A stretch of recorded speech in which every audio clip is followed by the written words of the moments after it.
Deus é assim, Ele é lindo, maravilhoso, cheio de vitória para nós, cheio de bênção e cheio de milagres, né? Em nome de Jesus, agradeço a oportunidade. Aleluia. A salva de palmas para o Senhor, porque Ele merece. Quem está preparado para a palavra de Deus aí? E um amém fraco, hein? Quem está preparado para a palavra de Deus aí? Amém? Então tá, hein? Irmãos, a palavra de hoje, que o Senhor colocou no meu coração para trazer para vocês, está relacionado com o último mês, esse mês de fevereiro, onde nós estamos vivendo algo muito especial sobre a nossa igreja. Sim, nas quinta-feiras nós estamos falando de renovo. Quem está vindo nas quinta-feiras sabe como que o Senhor está trabalhando nesse sentido. Um renovo sobre as nossas vidas. Amém? E no domingo nós estamos falando de quem? Do Espírito Santo. Tem coisa melhor? Não é verdade? Na quinta, renovo. E no domingo, o Espírito Santo. Hoje é o último domingo do mês. E aí, sabe o que Deus faz com a gente? Prepara a mensagem falando de renovo. E falando do Espírito Santo. Amém? Nós não estaremos falando essa noite de um renovo e do Espírito Santo, mas sim, dentro do templo do Senhor. Quem é templo aqui do Espírito Santo? Levanta a mão. Aleluia. Então a mensagem é para mim e para você. Amém? Nós vamos falar do templo do Espírito Santo essa noite. Nós vamos falar dessa casa viva, onde o Senhor vive. Nós estaremos falando quem é esse Espírito Santo e como ele trabalha sobre as nossas vidas. Para vocês entenderem onde nós iremos falar, nós temos que fazer uma análise geral de como está esse templo. Ei, eu te pergunto para você, você que está aqui, está me assistindo, vocês que estão aqui presentes, como está esse templo do Espírito Santo? Hoje, agora, nesse exato momento, fazendo uma autoanálise sobre a sua vida. Como está o templo aí? Amém? E para a gente entender aonde que nós vamos chegar com essa mensagem, eu preciso que vocês prestem bastante atenção. Nós iremos agora falar de 2 reis. Sim, 2 reis. Ou seja, a mensagem é lá no Antigo Testamento, vocês já viram, né? Então o caldo vai ser grosso. Amém? Então hoje o caldo é grosso, tá? Nós iremos falar de 2 reis essa noite. Um foi mau que nem pica-pau. Foi o pior rei que existiu em Jerusalém. O pior rei que governou o Judá. Em contraproposta, nós iremos falar de um outro rei. Sim, um outro rei. Esse rei, sim, foi o rei. Esse que fez a diferença. Fez tanta diferença que o Senhor colocou ele em relação como se fosse um rei. Esse rei, ele não terá mais nenhum outro rei como ele. O que esse rei fez, vocês não têm noção, nós vamos ver isso aqui essa noite. Mas o que ele fez a diferença. Fez a diferença em uma nação. Ao ponto de Deus olhar para ele e falar assim, ó, nunca existiu um rei que nem esse. E nunca existirá. Vamos falar desses 2 reis? Topam? Vamos lá? Então abra a sua Bíblia em 2 Reis 23, 25. Segundo livro de Reis, capítulo 23, versículo 25. Amém? Quem já for achando, fique de pé, tá? Quem não for, não tem problema, procure com calma. Hoje nós estamos aqui, entendeu? Para falar tudo que o Senhor tem no nosso coração.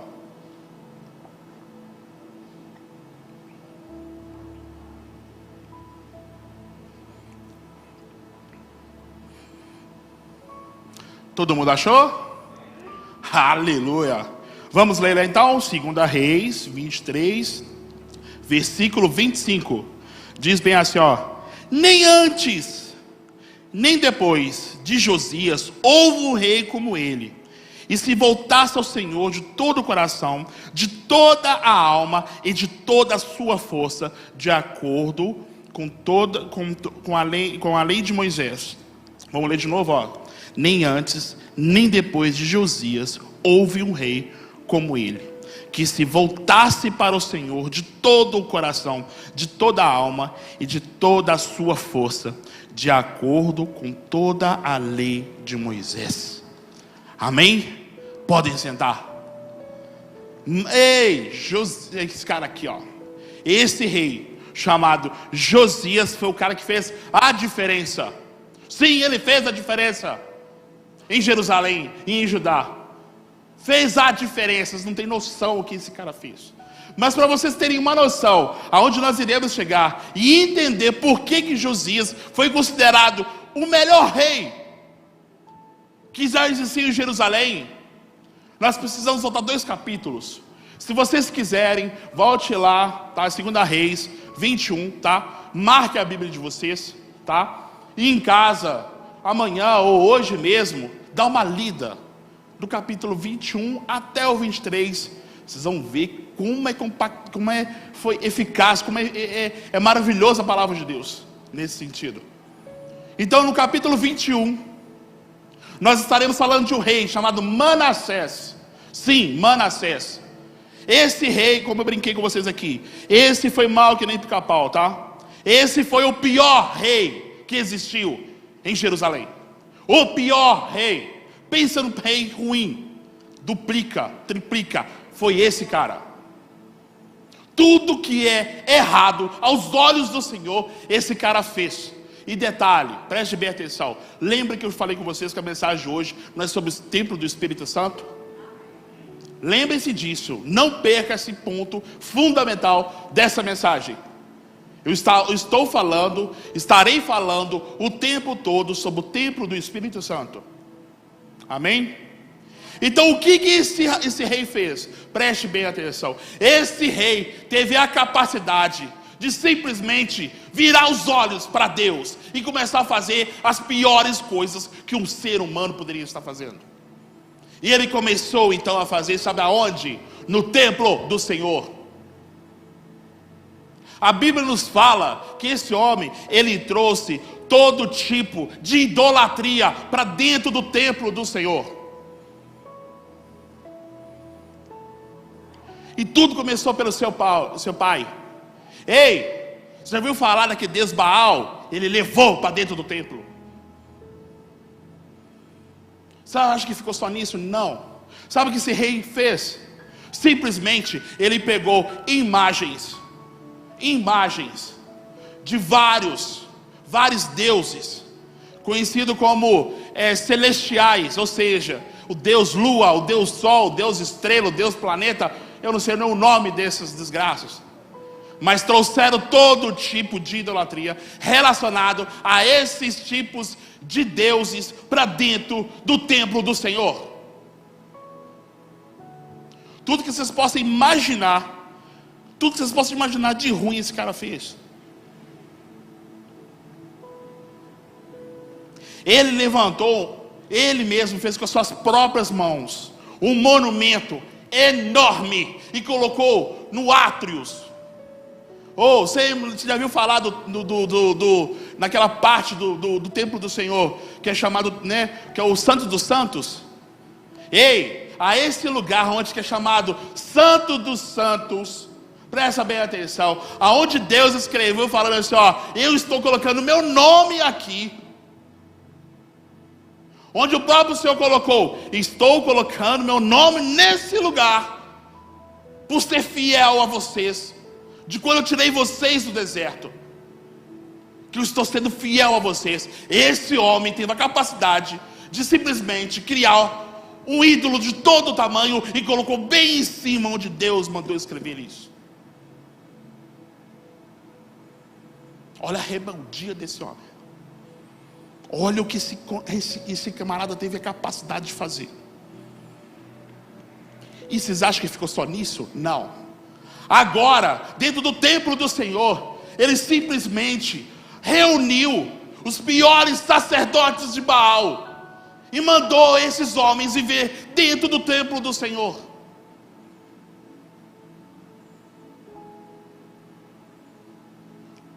Sacerdotes de Baal, sacerdotes não sei de qual deuses, todos eles vivendo dentro do templo do Senhor.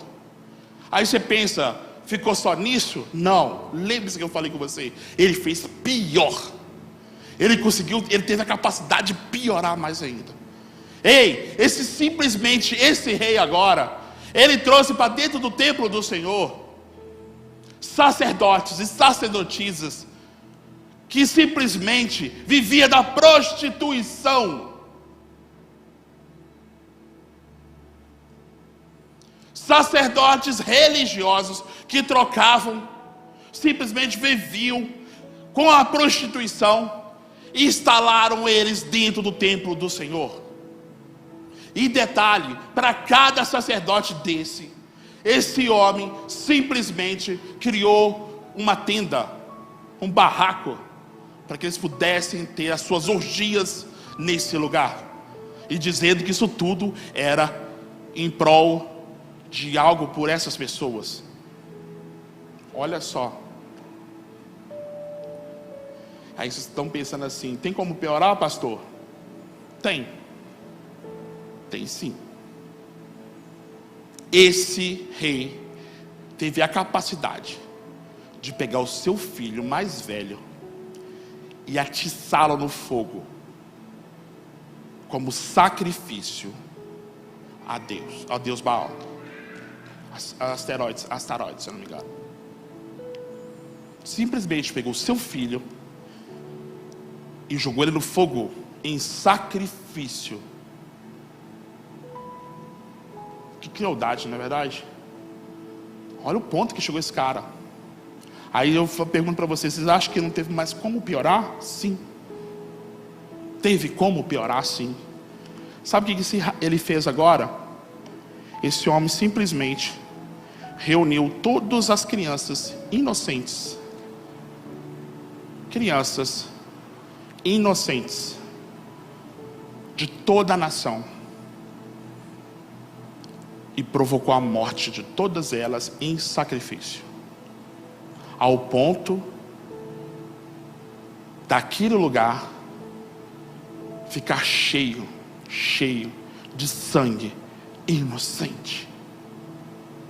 Olha o que nível chegou esse rei.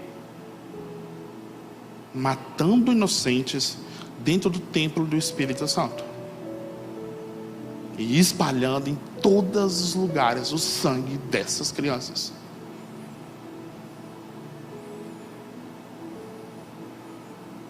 Eu quero que vocês reflitam comigo o seguinte, olha só. Todas essas crueldades que esse homem fez, tudo que ele fez dentro do templo, afastou Deus da presença daquele povo. Não havia mais Deus ali. O Senhor não reinava mais sobre Jerusalém. Não tinha nem como, não é verdade?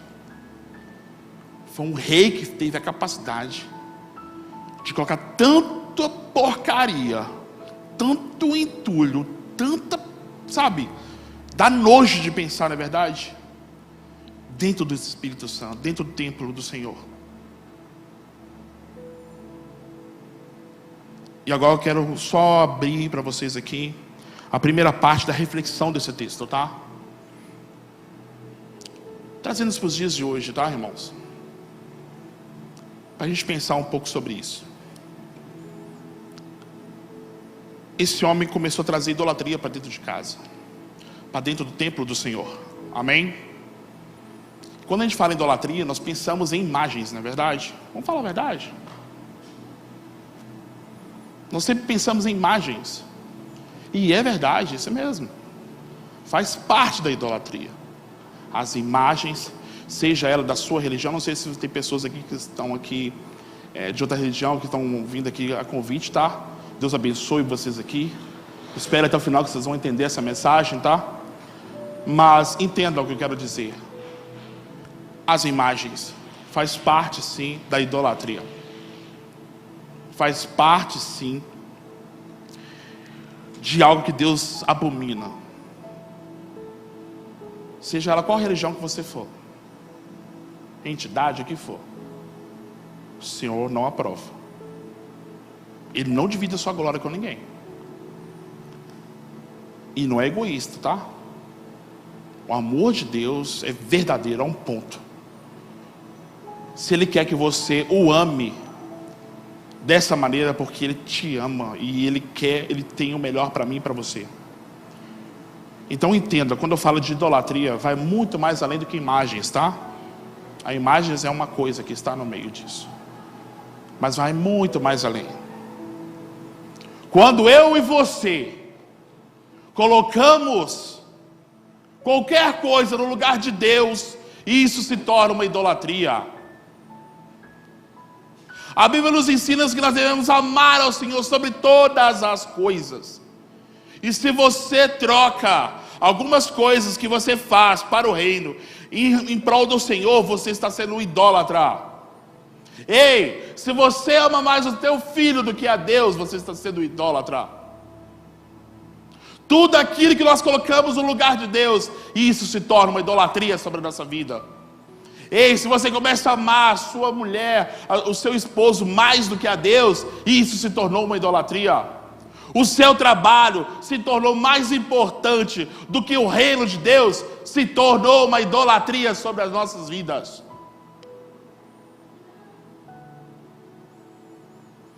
Se o cansaço, ao ponto de você não estar querendo vir à igreja, que está achando melhor assistir um filme, um seriado, ou descansar para você estar fazendo isso, pode ter certeza que isso está se tornando uma idolatria sobre a sua vida, sobre a nossa vida, que eu não vou incluir no meio, tá?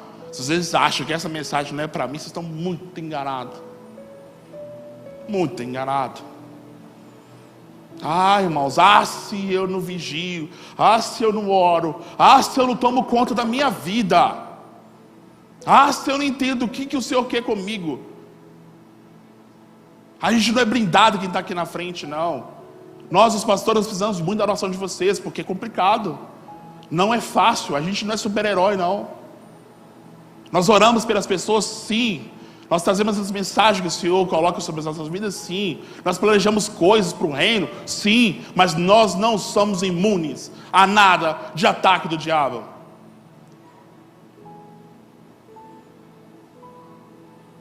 Nós temos que tomar cuidado, porque até eu como pastor, se eu não vigiar, eu vou escolher algo sobre a minha vida que eu vou usar como idolatria. Se o Senhor ficou em segundo plano, você pode ter certeza, e isso já está te consumindo, e você não está tendo mais um convívio com o Senhor.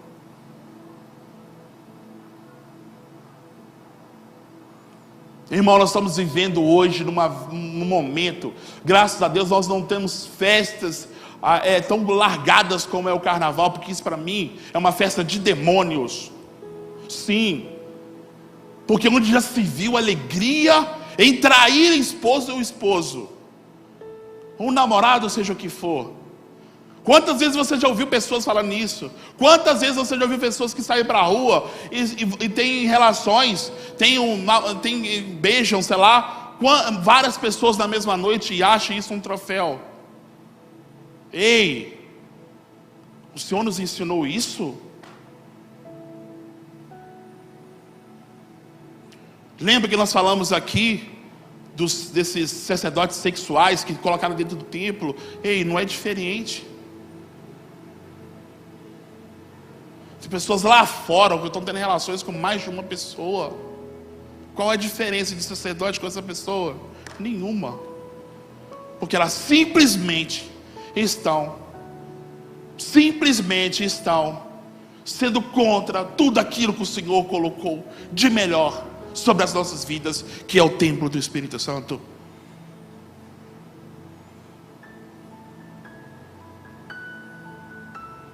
Há uma legalidade nessa época agora, não é verdade? Que é nojento isso.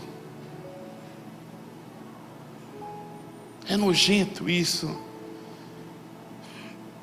E nós temos que tomar cuidado até com os nossos filhos.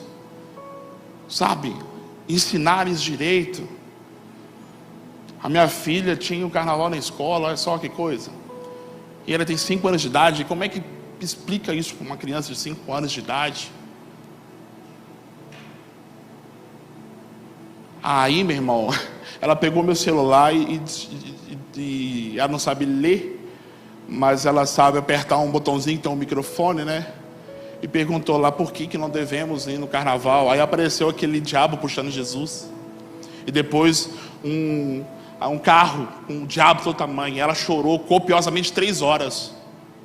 Me abraçou, não queria largar. Sabe? E aí ela não entendia aquilo. E aí eu falei, nossa, acho que foi pesado para ela.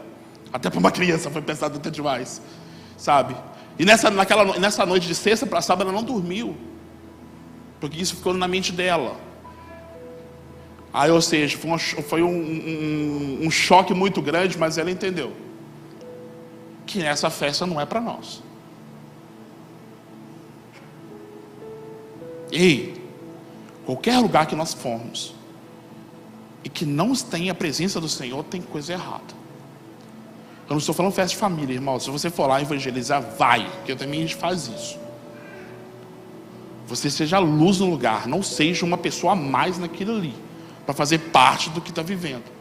Mas seja luz, seja um exemplo como Cristo. Essa é a nossa visão. Tomar cuidado com tudo que acontece.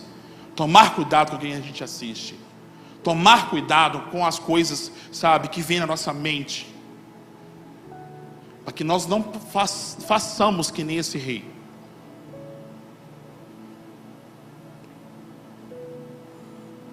E aí quando a gente para pensar um pouco, eu estava conversando até com o pessoal hoje do Louvor mais cedo, eles cantaram aquela música, né, Quero Ser Como Criança, né, e amar, eu não vou cantar não, irmãos, que eu sou desafinado. Hein, Pepita? Mas aí vocês verem que a música fala isso, eu quero ser como uma criança e amar por tudo que você é, sabe, voltar à inocência e acreditar em Ti. Quando nós crescemos, né, nós acabamos tomando o que? Atitudes nossas, tomamos a rédea de tudo e deixamos Deus de lado. É uma canção, mas biblicamente está lá. Entenda o que eu quero dizer. Esse rei matou muitas crianças inocentes. Muitas crianças inocentes. Eu vou falar uma coisa para você. Nós temos que tomar muito cuidado para não matar a nossa inocência. A gente não tem atitude diferente desse rei, tá? Entenda que eu e você temos que ter no nosso coração para sempre uma inocência, porque só assim nós continuaremos sendo dependentes de Deus. E nós iremos entender o que o Senhor quer conosco. A inocência. Inocência não é a mesma coisa de ser bobo não, tá, irmãos? Bobo é uma coisa, inocência é outra.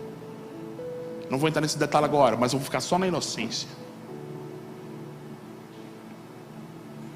Temos que ser crianças à presença do Senhor. Temos que entender, sabe? Sabe quando a criança corre no seu colo, seu filho? Quando o filho muitas vezes sobe um lugar alto, assim, pula em cima de você, sabendo que você vai pegar ele, é assim que nós temos que ser com o nosso Deus. Confiar nele o tempo todo. E entender que essa inocência a gente não pode perder. Porque a partir do momento que a gente perde a inocência, aí começa, sabe o quê? Nós a tomar controle de tudo. E quando nós tomamos o controle de tudo, tudo se perde.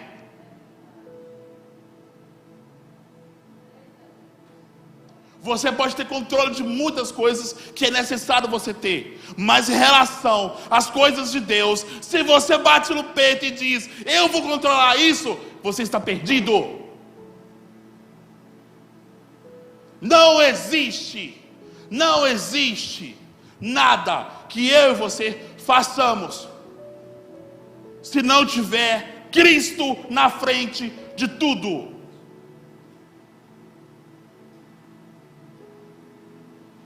Não mate a inocência que vive dentro de vocês. Não mate a inocência. Continue com essa inocência no coração. Se for para chorar na presença do Senhor, chore. Se for simplesmente agradecer, agradeça. Mas tenha o coração puro, que nenhuma criança tem. Porque o Senhor conhece o coração de cada um de nós.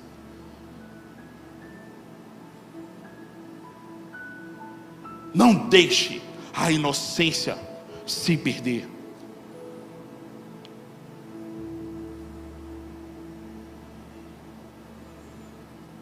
Irmãos, esse texto que eu falei com vocês aqui agora, sobre Manassés, durou aproximadamente por volta de 70 e poucos anos. Ok? Agora eu vou entrar na segunda parte da aplicação dessa mensagem. Eu acho que nós já falamos muita coisa ruim, não é verdade? Só olhar para vocês, estou vendo que vocês estão tudo tensos. Eu achei que ia ter gente dormindo. Glória a Deus que não. Estou vendo gente com o olho regalado. Isso é bom. Eu falei que o caldo ia ser grosso. Mas lembre-se, é o Senhor que está no controle de tudo, amém? Quem está comigo aí? Amém? Posso continuar? Então vamos para a segunda parte desse texto. Ei, presta bem atenção. Lembre que eu falei, tudo que esse rei fez foi aproximadamente quase 70 anos. E não parou por ele, o seu filho também foi ruim igual a ele. Não mudou nada. Ele morreu, reinou durante, se eu não me engano, 55 anos. O seu filho entrou também e fez a mesma coisa que o seu pai. O nome dele é Amon. A presença do Senhor desapareceu durante 70 e poucos anos.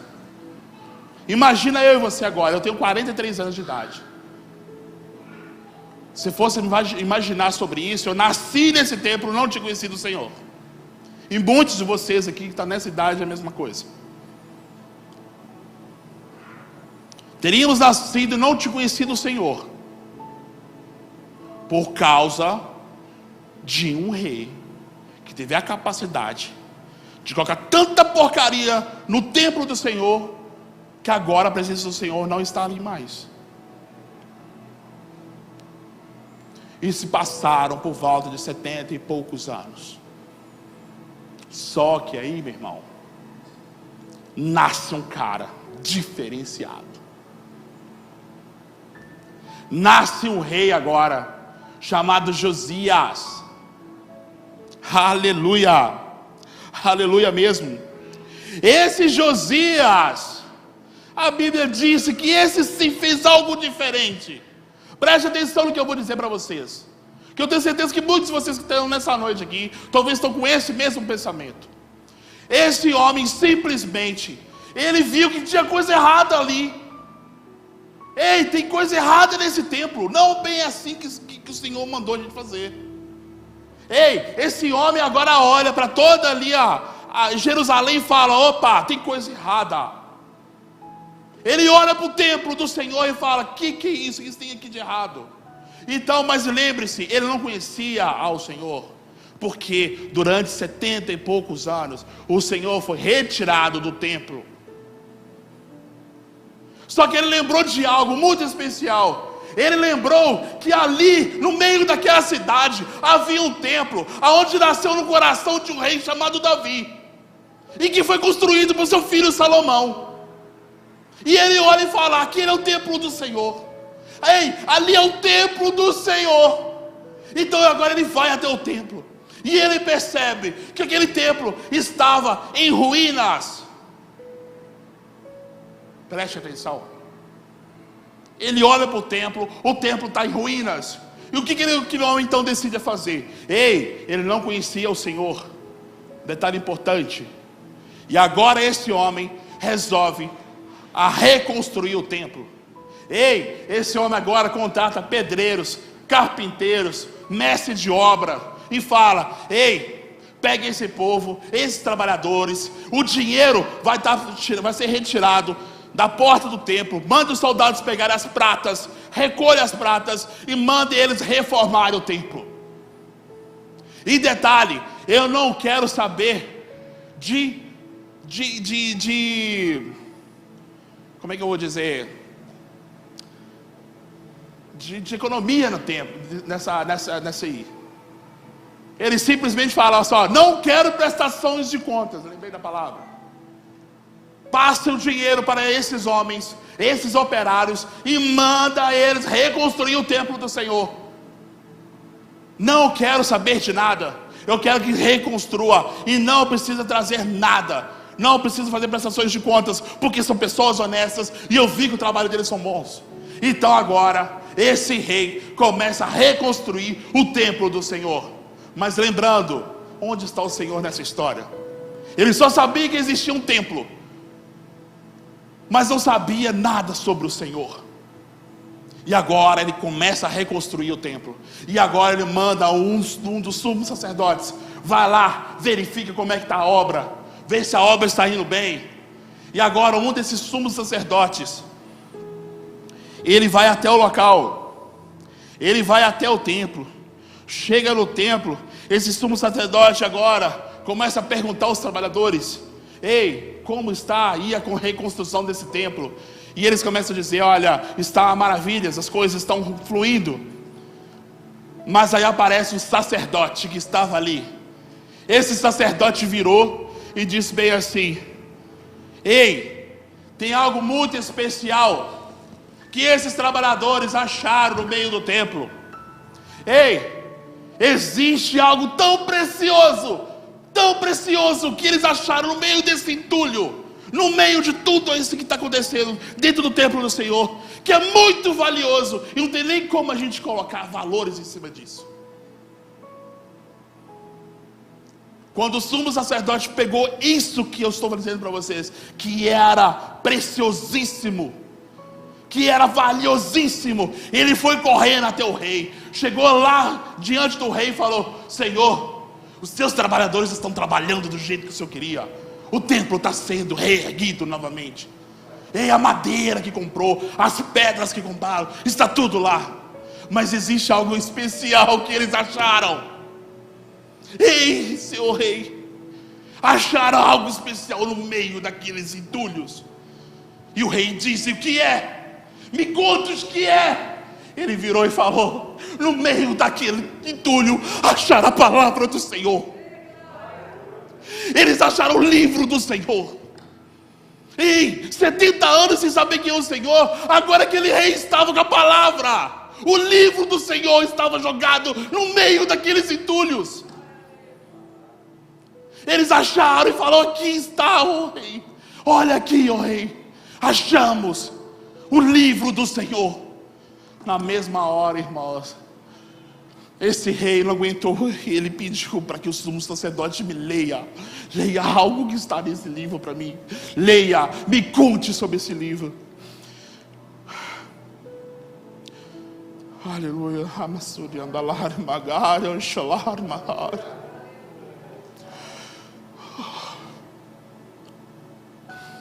Oh, irmãos, a Bíblia não fala qual parte da Bíblia o sumo sacerdote leu para esse rei. Mas quando a gente lê que ele falou que era um rei que tinha dado de coração, que era um rei que fez a diferença, começando pelo coração, começando pela alma, eu imagino, estou conjecturando que talvez ele estava falando lá em Deuteronômio 6:4-6, que diz bem assim, ó: ouça, ó Israel, o Senhor, nosso Deus, o Senhor é único. Ame o Senhor, o seu Deus, de todo o seu coração, de toda a sua alma e de toda a sua força. Guarde sempre no coração a palavra que hoje eu lhe dou. Eu não sei, mas eu acredito que foi esse texto.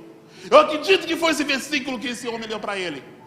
Porque sabe o que aconteceu? Nessa mesma hora, esse rei não aguentou. Esse rei rasgou as suas vestes. Esse rei olhou e falou assim: estamos fazendo tudo errado. E não é assim que o Senhor nos ensinou. Esse rei agora, ele simplesmente, o que ele vira e faz? Ele vira e fala: ei, sumo sacerdote, reúna todos dessa cidade, do mais importante ao mais simples, do mais rico ao mais pobre, e tragam eles aqui. Tragam eles para dentro do templo do Senhor. Tragam todos, eu preciso falar com todos. E assim os fizeram. reuniram toda aquela cidade, reuniu todos daquela nação. Esse rei agora sobe no ponto mais alto do templo do Senhor, junto à maior coluna que existia, e o próprio rei, assim a Bíblia nos fala, ele pegou e o próprio rei leu a palavra de Deus para todos que estavam naquela nação, todos que estavam presentes no reino. O Senhor, o rei ali leu para todos.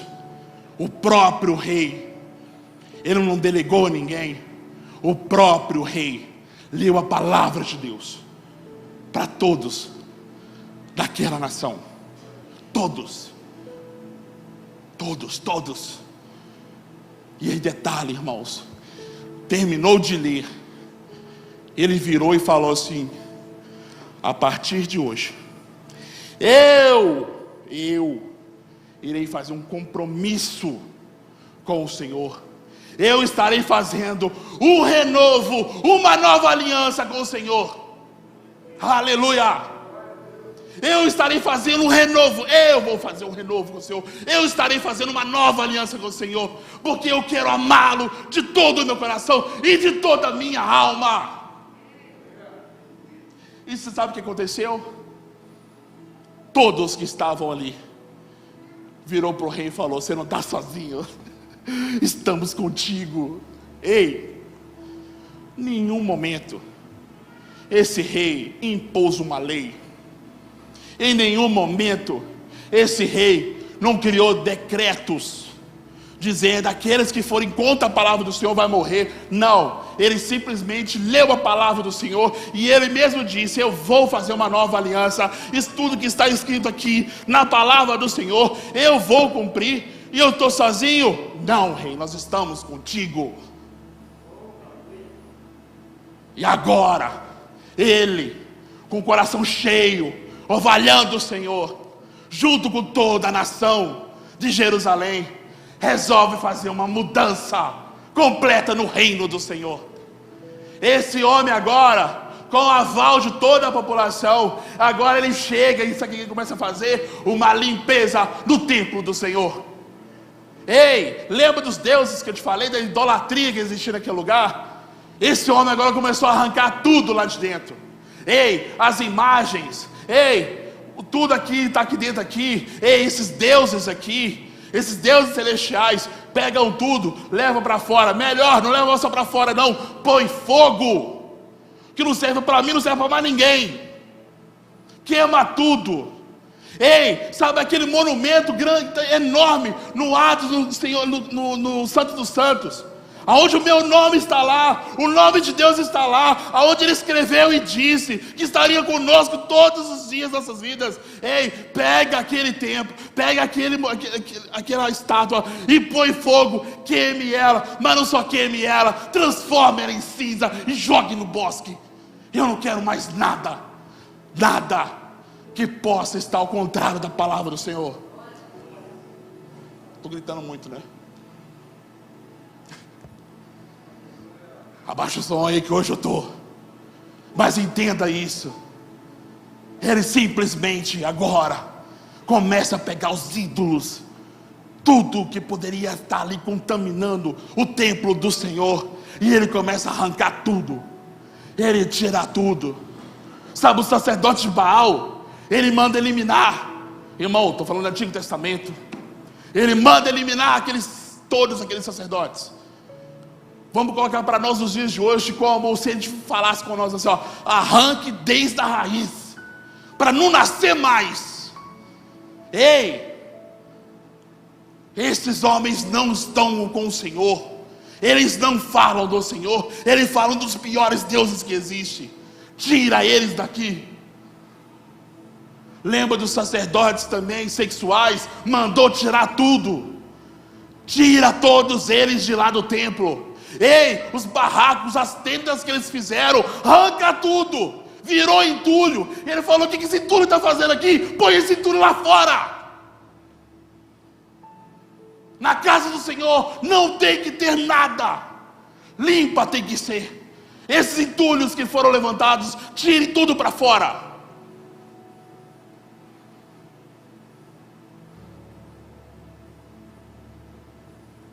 E agora começa a fazer essa limpeza. Lembra do altar que foi levantado pelo Manassés para matar crianças inocentes? Ele manda destruir aquilo lá, arranca tudo isso daqui. E a partir de hoje não vai ter mais inocentes morrendo aqui. Não é isso que o Senhor nos ensina. E manda tirar todos os templos lá de dentro. E o mais interessante, sabe de tudo? Não ficou só nisso não. Lembra que eu te falei que Manassés foi o pior rei? Josias foi o melhor rei. Sabe por quê? Porque isso tudo que ele ainda fez, ele fez mais ainda. Olhando para dentro do templo, ele percebeu que um dia Salomão levantou altares para uma tal de Astarote. Acho que é Assará, sei lá. Estou tão perdido agora. Mas foi um demônio que ele levantou também. E sabe o que aconteceu? Manda arrancar também. Ei, aproveita e olhe se tem outros templos levantados por outros reis anteriores a mim. Tira tudo daqui, limpa tudo. Não quero nada em volta do templo do Senhor. E ele fez essa limpeza geral no templo do Senhor. Tirou até coisas dos seus antepassados. E o que eu quero dizer para vocês isso agora é que é o seguinte: você que é filho de Deus, que está me ouvindo essa palavra hoje à noite, lembre-se, faça uma nova aliança com o Senhor. Que tudo aquilo que for maldição hereditária vai terminar. Se alguém um dia jogou algo sobre a sua vida dizendo que você não presta, ou se não, você tem exemplos do passado que você olha e vê que está tudo errado, não esquenta a cabeça, que o Senhor quer que você faça uma limpa sobre isso. Ei, o meu passado não me pertence. O passado dos meus pais, dos meus avós, seja lá o que for que eles fizeram antigamente, não pertence mais a você. Joga isso tudo fora. Joga agora fora.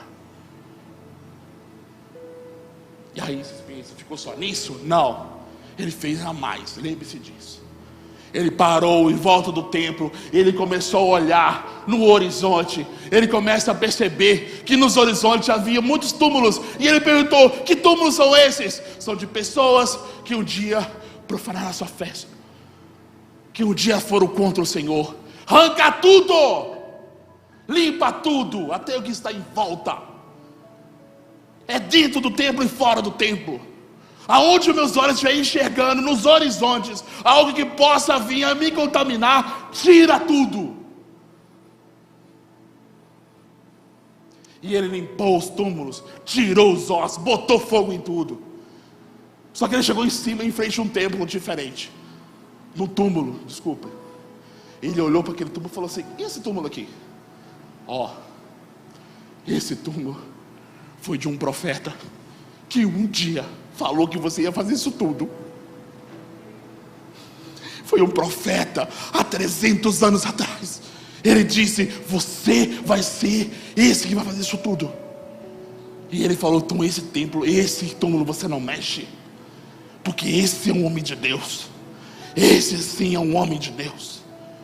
E tudo que era ao contrário, tudo que estava em sua volta foi retirado. O que ficou foi só o que era bom. Tem uma coisa que Manassés fazia que eu esqueci de falar com vocês. Ele consultava mortos. Ele lia as estrelas. Ele fazia algumas coisas que era triste. Ei, irmãos, tome cuidado aonde você põe os seus pés. Deixe os mortos dormirem. Não procure pessoas que mexam com espíritos, que consulta o espírito, porque não é espírito daquela pessoa, pode ter certeza que são demônios que estão ali. Tome cuidado com o horóscopo. Eu nunca vi tanta gente gostar de ler horóscopo. O futuro que o horóscopo te traz não é um futuro verdadeiro, é de adivinhação. E a adivinhação não é de Deus. Profecia é de Deus, adivinhação não.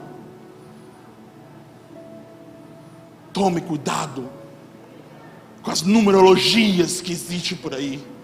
Meu número é tal, que ascendente não sei o que, e aí faz isso. Eu nunca vi ninguém ganhar na loteria jogando aquelas porcarias. O que eu vejo são pessoas iludidas com um horóscopo, achando que aquilo ali vai ser bom para a sua vida, e não é. Quer ter um dia bom e maravilhoso? Larga o horóscopo e lê a palavra de Deus.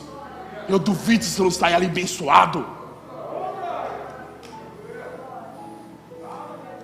Quer um conselho?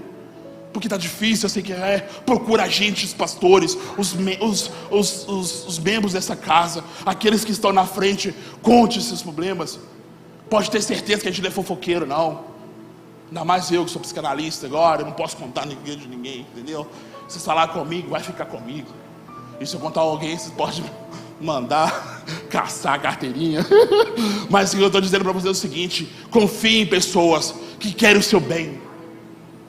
Não é nada de ficar procurando. Eu me lembro, muitos anos atrás, uma pessoa, às vezes, queria me levar uma mulher que era a mulher do copo. Olha que desgraça. Tinha uma água lá, eu pegava um fio assim, ficava assim, rodando o copo, falava que era um espírito lá que... sai fora. Nunca quis aquilo, eu nunca fui, corri daquilo. É que eu tinha muito medo, hoje eu tenho entendimento. Mas entendam isso. Josias arrancou isso tudo. Josias tirou aqueles homens que ali usavam o espiritismo para falar com as outras pessoas. Ele tirou tudo aquele que era ligado a demônios. E ele restaurou. E aí você pensa, ficou só nisso? Não. Com Josias nunca ficou só nisso. Josias mudou o status daquela cidade. O templo do Senhor ficou limpo. Ficou limpo. O templo do Senhor voltou a ser o que era antes. O templo do Senhor voltou à presença do Senhor naquele lugar. As pessoas chegavam, sentiam a presença do Senhor. Tudo que era podre, tudo que era ligado à podridão, à sujeira, entendeu? A vergonha foi tirado daquele lugar. E o Senhor voltou novamente a reinar no meio daquele povo. E para a gente finalizar essa mensagem, eu não poderia deixar essa mensagem mais cristocêntrica do que ela está. Lembra de Jesus? Tem no livro de João, ok? Tem em Mateus. Eu gosto da parte de Mateus. Em João ele fala que ele olhou para o templo. Ao chegar na porta do templo, ele viu que havia campistas trabalhando dentro do templo do Senhor. Pessoas comercializando animais, pombos, cordeiros, fazendo cambistas no meio do templo do Senhor. A Bíblia nos fala que Jesus chegou, fez um chicotezinho santo, marrou uns pedacinhos de osso na ponta, e ele entrou no reino, ali dentro do templo do Senhor. Em Mateus diz isso, que ele entrou no templo do Senhor e expulsou, começou a chutar lá as gaiolas dos pombos, e começou a virar a mesa dos cambistas. Todo mundo que estava ali, que estava com aquele sujeira no meio daquele templo, Jesus virou a mesa, Jesus espantou todo mundo e ainda curou. E ele terminou dizendo o seguinte: a minha casa será chamada casa de oração. A minha casa é conhecida como casa de oração. Entenda isso aqui, meu irmão. Você é o templo do Espírito Santo. Você é casa viva. E você é casa de oração. Entenda que se você orar e vigiar, você não vai dar atenção para que o diabo possa usar contra você. Ei, Se você entender que você é casa de oração e vigiar, você pode ter certeza, se existir sujeira, o Senhor vai tirar. Ah, mas está difícil, chama o Senhor que Ele vem com chicote, mas tira tudo lá de dentro. Expulsará tudo aquilo que for contra a vontade de Deus.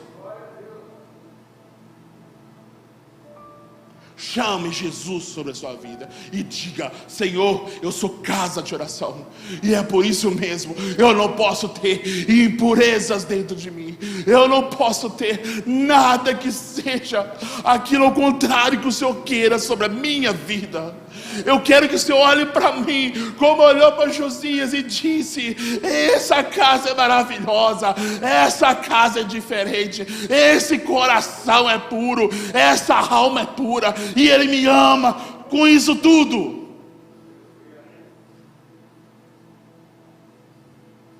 Vamos ficar de pé.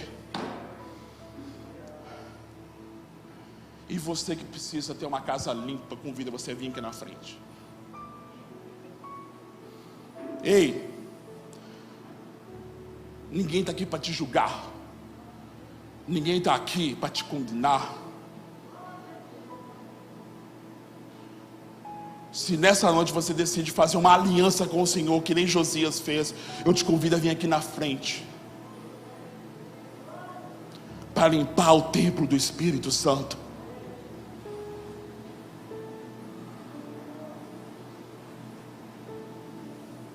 Você que está precisando, olhando e falando assim: Senhor, estou com a vida toda errada, mas eu não quero viver mais assim. Eu preciso que o Senhor me